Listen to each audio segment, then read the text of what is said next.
গাজীপুরের কাপাসিয়া উপজেলায় একই পরিবারের ৫ জনকে হত্যার ঘটনায় চাঞ্চল্যকর তথ্য উদ্ঘাটনের দাবি করেছে পুলিশ। এ ঘটনায় প্রধান আসামি মোহাম্মদ ফোরকান মোল্লা হত্যাকাণ্ডের পর আত্মহত্যার উদ্দেশ্যে পদ্মা সেতু থেকে নদীতে ঝাঁপ দিয়েছেন বলে ধারণা করছে আইনশৃঙ্খলা বাহিনী।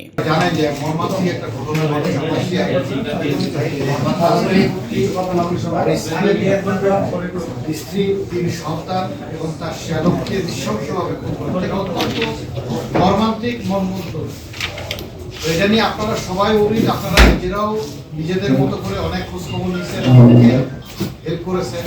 আজকে আমি সারাদিন আপনাদেরকে ডাকলাম যে আপনাদের প্রত্যেকের কিউরিসিটি আছে, যাতে আমি সবাইকে বলে দিতে পারি। ঘটনার পর পরে আমার 3টি টিম বাইরে কাজ করে। আমার ডিবি টিম চলে যায় মূল আসামি যে ফোরকান তার টিম, সেটা হচ্ছে আপনার বেনাপোলে যায়, যাতে সে বর্ডার ক্রস করতে না পারে। এর মধ্যে আমরা বিভিন্ন ইয়েতে ব্লক করে দিই তার পাসপোর্ট এবং আনুষঙ্গিক, যাতে সে বর্ডার ক্রস করতে না পারে। আমাদের কাছে ধারণা হয়েছিল যে বেনাপোলে সে বাইরে চলে যেতে পারে, যার জন্য আমাদের জেলা পুলিশের মানে কাপাসিয়া থানার একটি দল আয়োগ নেতৃত্বে ওইখানে যায়। আমরা তার মোবাইলটা উদ্ধারের চেষ্টা করি। মোবাইলটি আমরা মেহেরপুর থেকে উদ্ধার করি।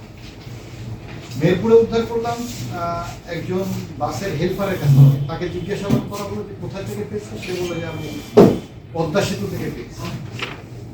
সাথে সাথে আমাদের টিমটি পদ্মা সেতুতে আসে এবং ওইখানে যে সিসিটিভি ফুটেজ আছে, সেই সিসিটিভি ফুটেজে দেখা যায় যে এই মোবাইলটি কোনো এক ব্যক্তি সে ইয়েতে রাখছে, প্রাইভেট কার থেকে নামছে। আমরা সেই প্রাইভেট কারকে শনাক্ত করছি, ড্রাইভারের সাথেও কথা বলেছি।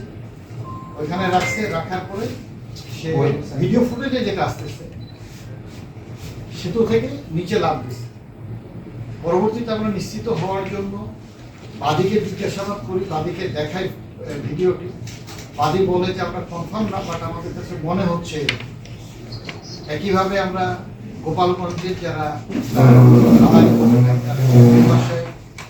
আমরা আরো আশেপাশে কয়েকজনকে দেখাই ভিডিওটি যে এই ব্যক্তিটি ফোরকান কিনা। তারা বলে যে মনে হচ্ছে, বাট আমরা কনফার্ম না। আমাদের কাছে আপডেট এই পর্যন্তই আছে। আমরা মূল আসামি ফোরকানের মোবাইলটি উদ্ধার করেছি মেহেরপুর থেকে। আর যে গাড়িতে করে সে গেছে, গাড়িটিও শনাক্ত হয়েছে। এখন সে আদৌ পদ্মা সেতু থেকে নিচে, মানে পদ্মা সেতু থেকে নিচে একজন লাফ দিয়েছে, এটা সত্য, এটা ভিডিও ফুটেজে দেখা যাচ্ছে। কারণ এই ব্যক্তি যে ফোরকান, এটা এখন পর্যন্ত আমরা নিশ্চিত নই। আমরা বিভিন্ন থানায় মেসেজ দিয়েছি যে যদি কোনো পাওয়া যায়, কোনো লাশ পাওয়া যায়, ডিএনএ টেস্ট করলে তখন আমরা কনফার্ম করতে পারবো যে সেই ব্যক্তি ফোরকান। বাট তার আগে পর্যন্ত বলা যাচ্ছে না যে এই ব্যক্তি ফোরকান। আরে ঈদ লাগছে মনে, খুশির জোয়ার সবখানে। আরে ঈদ লাগছে মনে, বিকাশ পেমেন্ট সবখানে।